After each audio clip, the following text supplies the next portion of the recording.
والصلاة والسلام على أشرف الأنبياء والمرسلين أما بعد فأعوذ بالله من الشيطان الرجيم بسم الله الرحمن الرحيم إن الذين آمنوا وعملوا الصالحات سيجعل لهم الرحمن ودا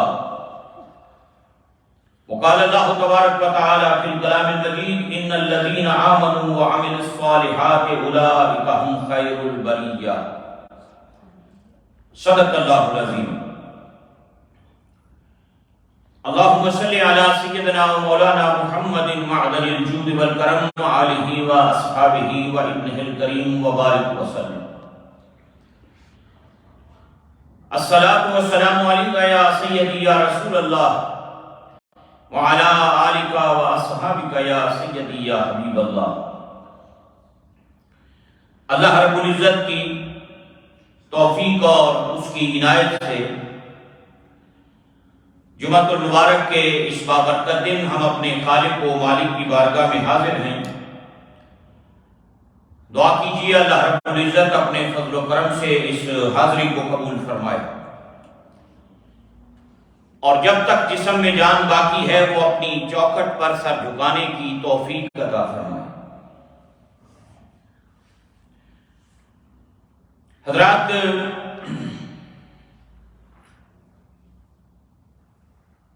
کل شب جمعہ جو رات گزری، اس میں جو ہمارا ہفتہ وار مختصر گفتگو اور بیان ہوتا ہے اور ہم درود پاک کا نذرانہ بارگاہ رسالت مآب صلی اللہ علیہ وسلم میں پیش کرنے کی سعادت حاصل کرتے ہیں، اس میں میں نے ذکر خیر کرنے کی سعادت حاصل کی دنیا تصوف اور دنیا روحانیت کی عظیم شخصیت سلطان العارفین، برہان الواصلین، قدوۃ الصالحین، فنا فی ذات یاہو حضرت سخی سلطان باہو رضی اللہ تعالی عنہ کا، اور آپ کی سیرت اور آپ کی زندگی کے حوالے سے کچھ باتیں میں نے رات کو بھی گوشگزار کی تھیں۔ اسی سلسلہ کلام کو کچھ آگے بڑھاتے ہوئے، چونکہ جمادی ثانی کی جو پہلی جمعرات ہے اور آج جمعہ کا دن، یہ حضور سلطان العارفین رحمۃ اللہ علیہ کا سالانہ عرس مبارک ہوتا ہے جھنگ کی سرزمین پر، اور جس میں دنیا بھر سے عشاق اور اہل محبت شرکت کرتے ہیں۔ تو اسی مناسبت سے چونکہ جب بھی کسی اللہ کے پاک باز بندے ولی کامل صالحین میں سے کسی کا عرس مبارک ہوتا ہے تو ہم ان کا ذکر خیر بھی کرتے ہیں اور ان کی تعلیمات بھی بیان کرتے ہیں۔ کچھ ابتدائی گفتگو میں نے رات کو آپ حضرات کی خدمت میں عرض کی تھی۔ اللہ کے پاک کلام سے دو مختلف حصے میں نے تلاوت کرنے کا شرف حاصل کیا۔ پہلی آیت مبارکہ میں اللہ رب العزت نے ارشاد فرمایا ان الذین آمنوا وعملوا الصالحات، بے شک جو ایمان لائے اور جنہوں نے عمل صالح کیے، وہ لوگ جو ایمان لائے اور جنہوں نے عمل صالح کیے، سیجعل لهم الرحمن ودا، تو ان قریب رحمان ان کے لیے دلوں میں محبت پیدا فرما دے۔ دوسرا حصہ جو اللہ رب العزت کے پاک کلام کا، اس میں بھی یہی بات ارشاد فرمائی ان الذین آمنوا وعملوا الصالحات، کہ جو لوگ ایمان لائے اور عمل صالح کرتے رہے، اولئک هم خیر البریہ، وہی ساری مخلوق سے بہتر ہے۔ حضرات، یہ چنے ہوئے لوگ ہوتے ہیں۔ رات قرآن حکیم کی جس آیہ کریمہ کے حوالے سے ہم نے گفتگو کی تھی وہ تھی اللہ یجتبی الیہ من یشاء، اللہ جسے چاہتا ہے چن لیتا ہے، وَيَهْدِي إِلَيْهِ مَن يُنِيبُ، اور جو اس کے راستے پہ چلتا ہے وہ اس کے لیے اپنے راستوں کو اور راہوں کو کشادہ کر دیتا ہے۔ کچھ وہ لوگ ہوتے ہیں جنہیں اللہ چنتا ہے، چوزن پیپل. کچھ وہ ہیں جو اس کی محبت کے راستے پہ چلتے ہیں، اخلاص کے ساتھ، خلوص کے ساتھ، محبت کے ساتھ چلتے رہتے ہیں، اور اللہ اپنے دروازے ان پہ کشادہ کرتا چلتا ہے اور وہ منزل مقصود تک پہنچ جاتے ہیں. یعنی کچھ لوگوں کو مجاہدہ کرنا پڑتا ہے، کوشش کرنی پڑتی ہے، جد و جہد کرنی پڑتی ہے، اور کچھ لوگوں کو اللہ نے ازل سے چن لیا ہوتا ہے. جب اس نے کہا تھا نا عالم ارواح میں الستو بربکم، کیا میں تمہارا رب نہیں؟ قالوا بلا. کچھ روحیں وہ ہیں جنہیں اللہ نے اس ازل میں چن لیا، چوزن پیپل ہیں، چنے ہوئے لوگ. اللہ یجتبی الیہ من یشاء. تو آج جس شخصیت کا ہم ذکر خیر کر رہے ہیں یہ بھی ان چنے ہوئے بندوں میں سے اللہ نے جنہیں ایک بلند اور بالا مقام اور مرتبہ عطا کیا، وہ حضور سلطان العارفین سلطان باہو رحمۃ اللہ تعالی علیہ کی ذات ہے. اور ساری دنیا ان کے نام سے واقف ہے. ان کا مشہور زمانہ کلام ہے پنجابی کا، جو عام طور پہ ہم سنتے ہیں، الف اللہ چمپیتی بوٹی مرشد من میں چلائی ہوں. بڑا معروف مشہور کلام ہے اور عام طور پہ پڑھا جاتا ہے. یہی کلام فارسی میں بھی ہے. یقین دانم دری عالم کے لا معبود الا ہو، دلا موجود فی الکونین لا مقصود الا ہو. وہ دیوان باہو کے نام سے پوری ایک فارسی کتاب ہے جس میں آپ کا یہ کلام بھی. اور یہ بالکل امی بزرگ تھے، یعنی نہ کسی مدرسے میں پڑھے نہ کسی دارالعلوم میں داخلہ لیا. براہ راست فرماتے ہیں مجھے رسول کریم صلی اللہ علیہ وسلم نے فیض عطا کیا. فرمایا کہ میں بھی امی ہوں اور میرے آقا بھی امی ہے. من و آقائے من، ہر تو امی بودائیں. میں بھی امی ہوں، میرے آقا بھی امی ہیں.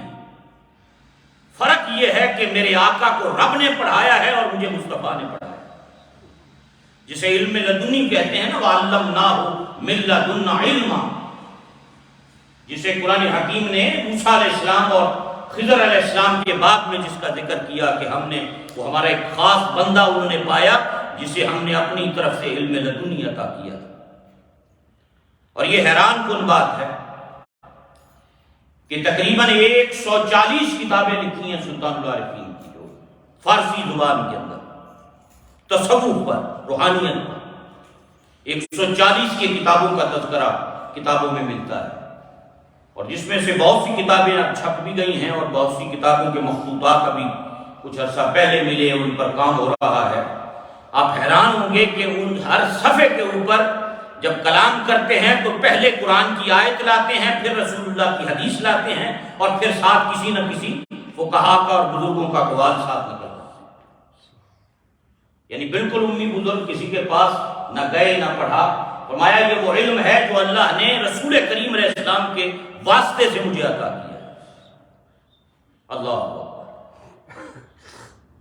اور پھر حضرات بندہ حیران ہو جاتا ہے جب وہ امام اعظم ابو حنیفہ کے اقوال نقل کرتے ہیں، جب وہ مولانا روم کا حوالہ دیتے ہیں، جب وہ پچھلے بزرگوں کا حوالہ دیتے ہیں، جنید بغدادی رحمۃ اللہ علیہ کا ذکر کرتے ہیں، حضور غوث پاک سے شاہ بغداد کا ذکر کرتے ہیں، ان کی چیزیں بیان کرتے ہیں. بندہ حیران ہوتا ہے کہ ایک امی بندہ جو رہا بر صغیر پاک و ہند میں جنگ کی دھرتی پر، اور لیکن جب وہ کلام کرتا ہے تو اس کی تحریر کے ہر سطر سے روحانیت اور تصوف کے انوار ٹپکتے ہوئے جھلکتے ہوئے نظر آتے ہیں. اللہ اکبر. اور آپ فرماتے ہیں، چونکہ میں نے رات میں ذکر کیا کہ براہ راست آپ کو جو فیض حاصل ہوا وہ ایسی طریق کے مطابق نبی پاک علیہ السلام کی بارگاہ سے حاصل ہوا.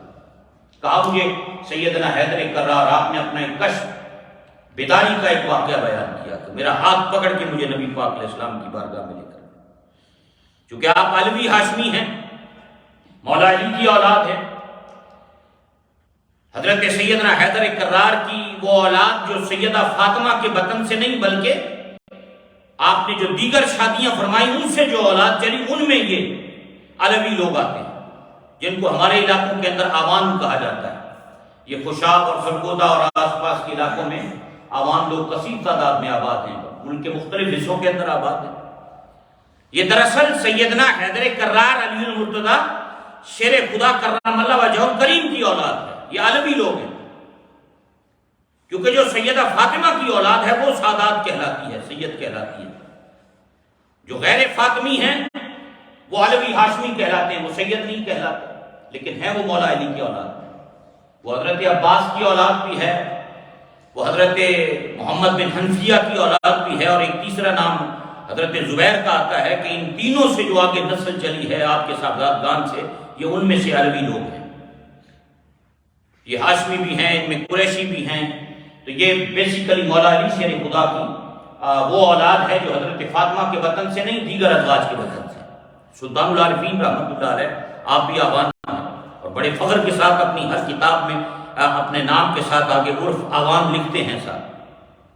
اللہ اکبر. تو آپ فرماتے ہیں کہ مجھے نبی پاک علیہ السلام نے یہ حکم فرمایا، جب میں نے باطنی بیعت میری نبی پاک علیہ السلام کے ہاتھ پر ہوئی، سرکار نے مجھے بیعت کیا، اور پھر مجھے حکم دیا کہ اب تو مخلوق کو تلقین کر، اب تو مخلوق کو تلقین کر، اب تو مخلوق کو خدا کی محبت کا جام پلا، اس کو خدا کے راستے کی طرف بلا. اللہ اکبر. آپ نے اپنے کلام میں ایک جگہ یہ بات ارشاد فرمائی، شد اجازت باہو را از مصطفیٰ، شد اجازت باہو را از مصطفیٰ، کہ مجھے مصطفیٰ کریم علیہ السلام نے اس چیز کی اجازت دی ہے، حکم دیا ہے مجھے. کیا؟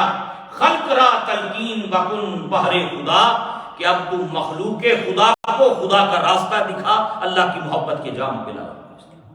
شد اجازت باہو را از مصطفیٰ. اللہ اکبر.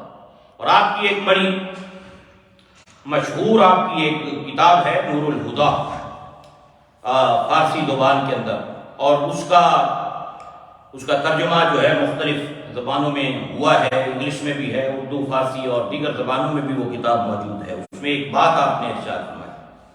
اللہ اکبر. آپ فرماتے ہیں کہ جو صاحب اجازت فقیر، جسے بارگاہ رسالت امام صلی اللہ علیہ وسلم سے حکم دیا جاتا ہے، جسے اجازت ملتی ہے کہ آپ کو مخلوق کو تلقین کر، جی، جسے سید عالم صلی اللہ علیہ وسلم اپنے ہاتھ پر بیعت فرماتے ہیں. یہ سلطان العارفین رحمۃ اللہ علیہ کے ہاں یہ سب سے بلند اور بالا مقام اور مرتبہ ہے کہ جو ایک سالک کو اور ایک راہ طریقت کے راہی کو نصیب ہوتا ہے کہ وہ بارگاہ رسالت امام صلی اللہ علیہ وسلم تک اس کی روحانی دنیا تک رسائی ہو، حضور سے بیعت کرائیں، بیعت فرمائیں اور اس کو پھر تلقین کریں. سرکار اس کی نشانی آپ فرماتے ہیں، فرمایا صاحب اجازت فقیر وہ ہوتا ہے جس کی نشانی کن فیکون ہے. کہا کہ جسے بارگاہ رسالت سے اجازت ملتی ہے نا، اس کی نشانی کن فیکون ہے، اس کی زبان کن فیکون کا مظہر ہوتی ہے. کہا جس چیز کو کہتا ہے اللہ اسی وقت کر دیتا ہے. یہ نشانی آپ فرماتے ہیں اپنے کلام کے اندر. فرمایا صاحب اجازت فقیر وہ ہوتا ہے کہ جس کی نشانی کن فیکون ہے، یعنی جس کو کہتا ہے ہو جا، وہ حکم الہی سے ہو جاتی ہے. اللہ اکبر. اور پھر حضرات بہت سے ایسے اولیاء اللہ گزرے ہیں جن کو اللہ نے اس شان کا مظہر بنایا ہے کہ ان کی زبان ہے بس نکلی ہے اور ہو گئی ہے. حضور غوث اعظم شہنشاہ بغداد سیدنا شیخ عبد القادر جیلانی رضی اللہ تعالیٰ عنہ، آپ کا فتوح الغیب، آپ کی شرح فتوح الغیب آپ کی کتاب ہے، اس کا 16واں مقالہ ہے. حضور غوث اعظم شہنشاہ بغداد رضی اللہ عنہ کی کتاب فتوح الغیب، اس کا 16واں جو مقالہ ہے اس میں آپ نے فرمایا، حضور غوث اعظم نے فرمایا، بعض کتب کے اندر اللہ رب العزت نے بنی آدم کو خطاب کرتے ہوئے یہ بات ارشاد فرمائی. فرمایا بعض کتب آسمانی میں اللہ نے بنی آدم کو خطاب کرتے ہوئے یہ بات ارشاد فرمائی کہ اے ابن آدم، میں ہی اللہ ہوں، میں ہی وحدہ لا شریک ہوں، میں ہی خالق ہوں، میں ہی مالک ہوں، میں ہی پالنہار ہوں سارے جہانوں کا، اور میرے سوا کوئی معبود نہیں. میری عظمتوں کا حال یہ ہے کہ اگر میں کسی شے کو پیدا کرنے کا ارادہ کرتا ہوں تو کہتا ہوں کن ہو جا، فیکون، وہ ہو جاتی ہے۔ یہ میری عظمتوں کا حال ہے۔ کون؟ اللہ رب العزت ارشاد فرماتا ہے یہ میری عظمتوں کا حال ہے۔ اللہ اکبر۔ اور جب بھی میں کسی شے سے کہتا ہوں ہو جا تو وہ ہو جاتی ہے۔ اور آگے شہنشاہ بغداد فرماتے ہیں، رب کریم فرماتا ہے تو میرا بن جا، میں اپنی اس شان کا مظہر تجھے بھی بنا دوں گا کہ تیرے لب سے بات نکلے گی اور اسی وقت پوری ہو جائے گی۔ تو میرا بن کر تو دیکھ، تو میرا ہو کر تو دیکھ، تو میرے راستے پہ چل کر تو دیکھ۔ جب تو میرا بن جائے گا تو میں تجھے اس شان کا مظہر بنا دوں گا، تیری زبان سے بات نکلے گی، اللہ پورا کر دے گا۔ جیسے ہم دوسروں لفظوں میں کہتے ہیں مستجاب الدعوات، کہ جس کی زبان سے نکلی ہوئی ہر دعا قبول ہوتی ہے، ہر لفظ پورا ہوتا ہے، مستجاب الدعوات۔ نبی پاک صلی اللہ علیہ وسلم سے کئی مرتبہ صحابہ کرام نے یہ سوال کیا تھا، پوچھا تھا کہ حضور دعا فرمایا اللہ مستجاب الدعوات کر دے، فرمایا رزق حلال کھایا کر۔ رزق حلال کا بڑا عمل دخل ہے اس کے اندر، کہ ہر دعا کا قبول ہونا، زبان سے نکلی کوئی بات رد نہ جائے، کوئی بات خالی نہ جائے، جو بات نکلے زبان سے پوری ہو جائے، مستجاب الدعوات ہو جائے بندہ، ہر دعا پوری ہو، ہر بات پوری ہو۔ اور سیدی غوث پاک شہنشاہ بغداد فرماتے ہیں، رب کریم فرماتا بندے تو میرا بن تو صحیح، میں ہر شے تیرے تابع کر دوں گا، تو میرا بن میں اس شان کا مظہر تجھے بنا دوں گا۔ اللہ اکبر۔ اور پھر حضرات سلطان العارفین رحمۃ اللہ علیہ نے اس کا ذکر اپنے کلام میں بھی ایک جگہ فرمایا، میں شہباز کراں پروازاں وچ دریا کرم دے ہوں، حکم تا میرا کن برابر موڑا کم قلم دے ہوں، افلاطون ارسطو جے ہے میرے اگے کس کم دے ہوں، تے حاتم تائی جے لکھ کروڑاں در باہو دے منگتے ہوں۔ یعنی یہ جو کن فیکون کا مظہر بندہ بنتا ہے، اور یہ قرآن حکیم سے لوگ آ چکے۔ بدقسمتی ہماری یہ ہے کہ قرآن کریم کی وہ آیات جو بتوں کے بارے میں نازل ہوئی، جو خود ساختہ تصورات کے بارے میں نازل ہوئی، لوگوں نے وہ آیتیں اٹھا کر اولیاء اللہ پر اور انبیاء پر فٹ کر دی۔ قرآن حکیم کے اندر جہاں بھی من دون اللہ کا لفظ آتا ہے نا، اس سے غیر اللہ مراد ہوتا ہے۔ ایک ہے من دون اللہ غیر اللہ، ایک ہے اولیاء اللہ۔ اولیاء اللہ کی شانیں اللہ نے بیان کی ہیں، من دون اللہ کی مذمت کی ہے۔ من دون اللہ میں بت آتے ہیں، طاغوت آتے ہیں، نفسانی تصورات اور اپنی جھوٹی خواہشات، وہ سب کچھ ادھر آتا ہے۔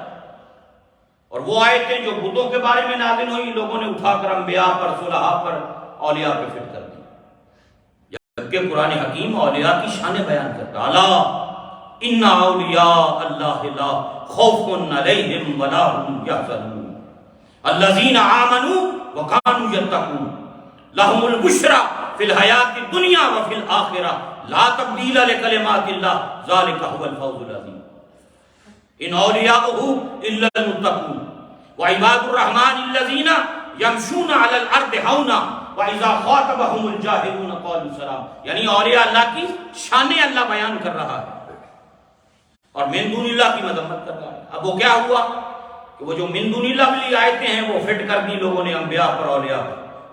یہ اللہ دے ولی تے کچھ نہیں کر سکتے، یہ تے مکھی نہیں اڑا سکتے، یہ تے اپنے چہرے تے سر تے بیٹھی مکھی نو پرے نہیں کر سکتے۔ اب لوگوں کو کیا پتا کہ یہ آیتیں نازل کفار کے لیے ہوئیں، بتوں کے لیے ہوئیں، کس کے لیے ہوئیں؟ انہوں نے کہا دیکھو یار قرآن ہی کہہ رہے،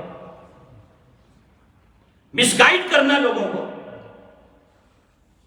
وگرنہ اولیاء اللہ کیا نہیں کر سکتے۔ اس کی بے شمار مثالیں قرآن حکیم نے بیان کی۔ ایک مثال کے طور پر اختصار کے ساتھ میں آپ حضرات کی خدمت میں عرض کرنا چاہتا ہوں، یہ تخت بلقیس اور سلیمان علیہ السلام کے دربار کا ذکر قرآن نے کیا ہے۔ ولی کچھ نہیں کر سکتے، اولیاء کچھ نہیں کر سکتے، یہ تو مکھی نہیں اڑا سکتے۔ وہ قرآن نے ذکر کیا سلیمان علیہ السلام کے دور کے ولی کا، سلیمان علیہ السلام کی امت کے ولی کا۔ ملکہ بلقیس یمن کے علاقے سے آ رہی ہے، سلیمان علیہ السلام اپنے دربار میں موجود ہے اور دربار میں بیٹھ کر لوگوں سے کہتے ہیں کہ بلقیس آ رہی ہے، میں چاہتا ہوں اس کے آنے سے پہلے کوئی بندہ اس کا تخت یہاں پر لے آئے۔ اب نہ کوئی کرین ہے، نہ کوئی جناب بلڈوزر ہے، نہ کوئی ٹرالر ہے وڈے وڈے کہ وہ لگن گے لے کے آن گے، اور سینکڑوں میل دور ملکہ بلقیس کا تخت محل کے اندر ہے، اور دروازے بند ہیں، تالے لگے ہوئے ہیں، اور چھوٹا نہیں، کم از کم 80 گز لمبا، 80 گز چوڑا، 40 گز اونچا، پتھراں کا، ہیرے جواہرات کا بنیا ہوا ٹنا ہزاراں ٹن وزنی ہو تخت ہے گا، بڑا خوبصورت عالیشان، جس پہ ملکہ بلقیس بیٹھتی تھی۔ کہا کوئی لے آتا ہے اس کو میرے دربار میں اس کے آنے سے پہلے، وہ میرے پاس آ رہی ہے، میرے پاس آ رہی ہے ملاقات کے لیے، میں چاہتا ہوں اس کا تخت یہاں موجود ہو۔ وہ جب آئے حیران رہ جائے کہ اس کا تخت یہاں کیسے پہنچ گیا۔ اپنے درباریوں سے، اپنی مجلس میں بیٹھے ہوئے لوگوں سے سلیمان علیہ السلام کہتے ہیں، تو ایک بندہ کھڑا ہوا، پہلے تو ایک جن کھڑا ہوا، اس جن نے کہا حضور میں لے آتا ہوں، انا آتی کا بہی، میں لے آتا ہوں۔ تو آپ نے پوچھا کتنی دیر میں لے آؤ گے؟ اس نے کہا جی جتنی دیر میں آپ کی یہ محفل برخاست ہوگی، یہ میٹنگ ختم ہوگی، جتنی دیر آپ بیٹھتے ہیں، آپ کا یہ بیٹھنے کا جو ٹائم ہے اس کے ختم ہونے سے پہلے پہلے لے آؤں۔ اب آپ اندازہ فرمائیں اللہ نے جنات کو کیا طاقت عطا کی، اتنا بڑا تخت۔ انہوں نے کہا جی 1 گھنٹہ محفل لگا دیں، 2 گھنٹے لگا دیں، 3 گھنٹے لگا دیں، زیادہ سے زیادہ 5-6 گھنٹے کی مجلس لگا دیں، اور کہا جی جتنی دیر میں محفل ختم ہوگی اس سے پہلے لے آؤ۔ آپ نے فرمایا نہیں، مجھے اس سے جلدی چاہیے، مجھے اس سے پہلے چاہیے۔ گویا نگاہ نبوت یہ دیکھ رہی تھی کہ اس مجلس میں کوئی ایسا ہے جو اس تخت کو پہلے لا سکتا ہے۔ اچھا یہ دیکھیں خود اللہ نے نبی کو کتنی شان عطا کی ہے، لیکن نبی اپنے درباریوں سے پوچھ رہا ہے، اور یہ قرآن نے ذکر کیا اس کا واقعہ۔ پھر ایک شخص کھڑا ہوا، مفسرین کہتے ہیں جس کا نام آصف بن برخیہ تھا، اس کے پاس اسم اعظم تھا، اسم اعظم اللہ کا نام جس کا وہ ذکر کرتا تھا، اور اس کی برکتیں اور اس کا فیض اس کے پاس تھا۔ انہوں نے کہا میں لے آتا ہوں حضور، انا آتی کا بہی، میں لے آتا ہوں، کتنی دیر میں لاؤ گے؟ قبل ان یرتد الیک طرفک، آپ اپنی آنکھیں بند کریں، جب آنکھیں کھولیں گے تخت یہاں موجود ہو۔ ولی کچھ نہیں کر سکتا، ولی کچھ نہیں کر سکتا، ولی کچھ نہیں کر سکتے، یہ تو مکھی نہیں اڑا سکتے ہو اللہ کے بندو۔ قرآن کہتا ہے ولی ہزاروں میلوں سے، ہزاروں من وزنی تخت پلک جھپکنے میں لا سکتا ہے، یہ قرآن کہتا ہے۔ اگر کوئی انکار کرے تو وہ قرآن کی آیتوں کا انکار کرے گا اور دائرہ اسلام سے باہر ہو جائے گا۔ اناتی کا بہی قبل ان یرتد الیک طرفک، آپ آنکھیں بند کریں، آنکھیں کھلیں، تخت یہاں موجود ہوگا۔ یہ اللہ نے شان عطا کی، اور یہ سلیمان علیہ السلام کے دربار کا ولی ہے، یہ سلیمان علیہ السلام کے دربار کا ولی ہے۔ محمد عربی علیہ السلام کی امت کے اولیاء کا مقام و مرتبہ کیا ہو؟ حضور سید عالم صلی اللہ علیہ وسلم کی امت کے اندر بڑے بڑے اولیاء اللہ ایسے گزرے ہیں، اللہ اکبر، کہ زبان سے بات نکلتی ہے رب پوری کر دیتا ہے۔ اور تو میرا بن تو صحیح، میں اپنی اس شان کا مظہر تجھے بنا دوں گا۔ اور یہاں بڑی پیاری بات کی شیخ محی الدین ابن عربی رحمۃ اللہ تعالیٰ علیہ اس تفسیر کے اندر، اس واقعے کو تفسیر پر کلام کرتے ہو، اللہ اکبر۔ آپ فرماتے ہیں تفسیر روح المعانی میں علامہ محمود آلوسی نے یہ ذکر کیا، شیخ اکبر، شیخ محی الدین ابن عربی رحمۃ اللہ، تو ساری دنیا شیخ اکبر کا نام جانتی ہے۔ جب سے یہ ارطغرل کا ڈرامہ آیا ہے تو اس میں جا بجا نام آتے تھے، اب یہ سارے نام نوجوانوں کو یاد ہو گئے کہ یہ بھی کوئی بزرگ گزرے ہوں۔ شیخ محی الدین ابن عربی یہ حضور غوث اعظم کے فیض یافتہ ہیں، حضور غوث پاک کا فیض ہے ان کو سارا، اور کتنا بڑا نام ہے دنیا تصوف اور علم کے اندر، اور کتنی کتابیں آپ کی بڑی بڑی، جس کو سمجھنا عام بڑے بڑے علماء بھی اس کو نہیں سمجھ سکتے، یعنی ایسی دقیق اور ایسے مشکل مسائل پر کلام کیا ہے شیخ اکبر رحمۃ اللہ علیہ۔ اور جب شیخ اکبر کہتے ہیں تو اس سے مراد شیخ ابن عربی، محی الدین ابن عربی رحمۃ اللہ علیہ کی ذات ہوتی ہے۔ آپ نے اس پر کلام کیا، اور تفسیر روح المعانی میں علامہ آلوسی نے اس کو نقل کیا۔ آپ فرماتے ہیں کہ آصف بن برخیہ نے 2 ماہ کے فاصلے سے 2 ماہ کا سفر تھا وہ تخت یہاں تک لے کر آنا، کہاں فلسطین اور کہاں یمن کا علاقہ، وہ تخت ادھر آیا، 2 مہینے لگتے اس کو۔ 2 ماہ کے مسافت میں آصف بن برخیہ نے تخت بلقیس میں تصرف کیا، اور وہ تصرف کیسا تھا؟ شیخ محی الدین ابن عربی رحمۃ اللہ علیہ فرماتے ہیں کہ زمانہ عدم اور موجود ایک ہی تھا، وہاں اس چیز کو غائب کیا، یہاں اس چیز کو موجود کیا، اس طرح تصرف کیا آپ نے۔ شیخ فرماتے ہیں کہ وہاں سے وہ چیز غائب ہوئی، یہاں وہ چیز ظاہر ہوئی ہے، ایک لمحے کے اندر، پلک جھپکنے کے اندر یہ معاملہ ہوا ہے سارا۔ اللہ اکبر، کیا شان اور کیا مقام! اور پھر آگے آپ فرماتے ہیں یہ سب کچھ اس لیے ہوا، یہ سب کچھ اس لیے ہوا کہ جو کامل کی زبان ہے وہ کن فیکون کا مظہر ہوتی ہے، جو کامل کی زبان ہے وہ کن فیکون کا مظہر ہوتی ہے۔ حضرات، جب بندہ رب کا ہو جاتا ہے ساری کائنات اس کی ہو جاتی ہے۔ حضرت اویس قرنی رضی اللہ تعالیٰ عنہ کتنے عاشق ہے نبی پاک علیہ السلام کے سیدنا اویس قرنی جی، جنہوں نے میرے آقا کریم صلی اللہ علیہ وسلم کی حیات ظاہری میں زیارت نہیں کی۔ ایک مرتبہ گئے زیارت کے لیے، سرکار موجود نہیں تھے، ماں بوڑھی تھی، زندہ تھی، ماں کی خدمت میں رہے، ماں سے اجازت لے کر 1 دن کے لیے اجازت ملی، صبح گئے رات تک زیارت کا، فرمایا جانا اگر سرکار تشریف فرما ہو زیارت کرنا، سلام عرض کرنا، ورنہ واپس لوٹنا۔ تو انہوں نے ماں کا حکم مانا کہ سرکار کی تعلیم تھی، ماں کی خدمت، ماں بوڑھی تھی، خدمت کرتے تھے، اور وہاں نہیں کہ میں چلا گیا ہوں تو میں وہیں چلا جاؤں، ماں کی کوئی پرواہ نہیں، کوئی فکر نہیں، نہیں، وہ جانتے تھے کہ ماں کی خدمت میں اللہ نے کیا مقام اور مرتبہ رکھا ہے۔ گئے اور زیارت نہ ہو سکی، واپس آ گئے۔ لیکن شان کیا تھی کہ یہ یمن میں رہتے تھے، لیکن نبی پاک علیہ السلام نے اپنے اصحاب کو اپنا جبہ دے کر فرمایا، سیدنا ابو بکر کو اور سیدنا عمر کو، یہ میرا جبہ ہے، میری امت میں ایک شخص ہے جس کا نام اویس بن عبداللہ ہے، یمن کے علاقے کرن کا، وہاں کا رہنے والا ہے، اور دیکھو یہ میرا جبہ، جب اس سے ملاقات ہو میرا سلام بھی دینا، میرا جبہ بھی دینا، اور اس سے کہنا میری امت کی بخشش کی دعا کرے۔ یہ ہے اللہ یجتبی الیہ من یشاء، کہ اللہ جسے چاہتا ہے چن لیتا ہے۔ یہ چنے ہوئے لوگ ہیں، بظاہر حاضر بھی نہیں ہوئے، بظاہر زیارت بھی نہیں کی، یمن کے کرن کے علاقے میں رہنے والا ہوئے، لیکن بارگاہ رسالت مآب صلی اللہ علیہ وسلم میں کیا مقام اور مرتبہ ہے کہ حضور نے جبہ بھی دیا، سلام بھی بھیجا، اور کہا اس سے میری امت کی بخشش کی دعا کروا دو۔ حضرات، پتہ چلتا ہے کہ اللہ کے محبوب بندے وہ ہوتے ہیں جن کو وہ چن لیتا ہے، جو چنے ہوئے لوگ ہوتے ہیں یہ اس کے محبوب بندے ہوتے ہیں، اور ان کی زبانیں اللہ اکبر یہ کن فیکون کا مظہر ہوتی ہیں۔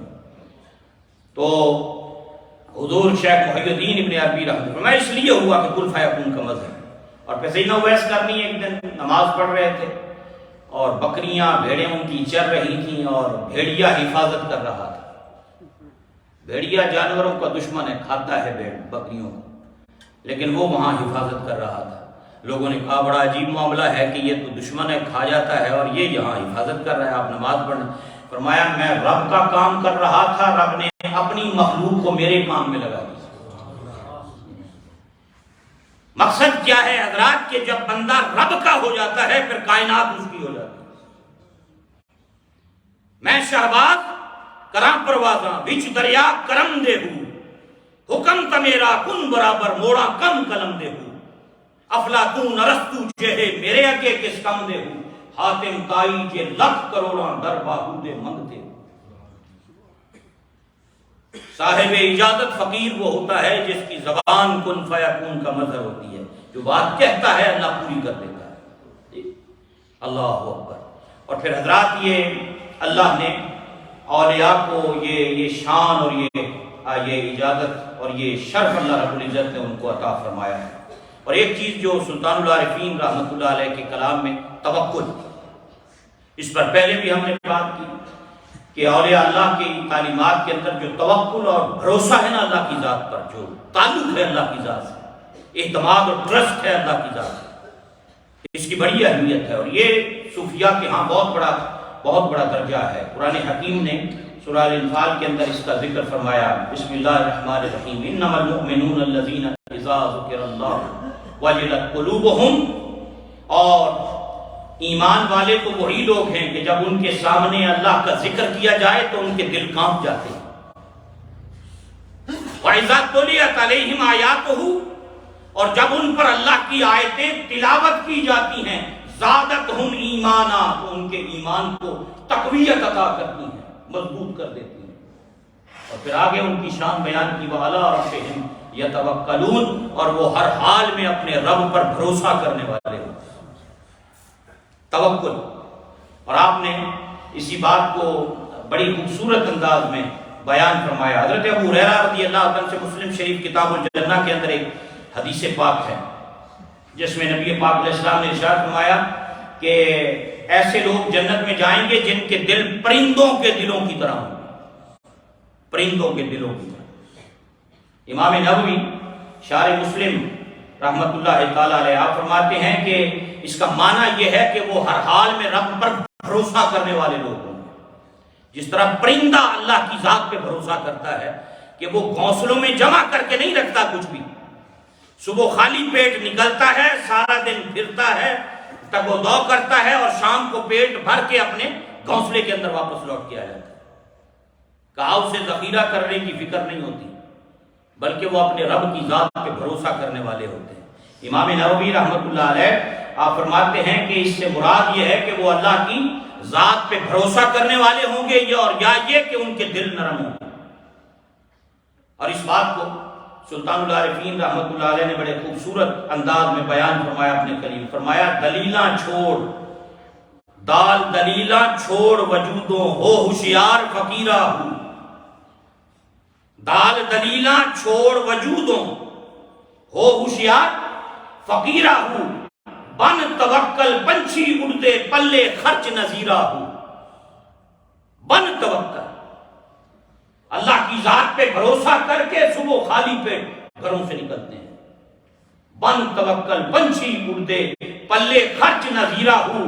روز روزی اڑ کھان ہمیشہ، نہیں کردے نال ذخیرہ ہوں، نہیں کردے نال ذخیرہ ہوں۔ مولا خرچ پچاوے باہو جو پتھر وچ کیڑا ہو۔ کہا جو پتھر کے اندر کیڑا ہے اللہ اسے بھی رزق عطا کرتا ہے۔ یعنی بندہ ہر حال میں مسبب الاسباب کی طرف نظر رکھے، سبب اختیار کرے، باہر نکلے، جد و جہد کرے، کوشش کرے، لیکن نتیجہ اور رزلٹ اللہ کی ذات پہ چھوڑ کہ اس میں تاثیر پیدا کرنے والی ذات اللہ۔ تو حضرات، جو توکل ہے، یقین ہے، یہ انتہائی ضروری ہے اللہ رب العزت کی ذات پر۔ تو اللہ رب العزت اپنے محبوب کریم علیہ السلام کا صدقہ رب کریم ہمیں بھی توکل، یقین کی دولت سے مالا مال فرمائے، اور تقوی و طہارت کی نعمت سے سرفراز فرمائے، اور خداوند قدوس ہمیں اولیاء صالحین کے نقش قدم پہ چلنے والا بنائے۔ سلطان العارفین رحمت اللہ علیہ کا آج عرس مبارک تھا کل، اور آج اس مناسبت سے میں نے آپ کا ذکر خیر کیا۔ اللہ آپ کی قربت انور پہ کروڑ ہار رحمت نازل فرمائے، اور ان کے فیضان سے ہم سب کو وافر حصہ نصیب فرمائے۔ وما علینا الا البلاغ المبین۔ حضرات، یہ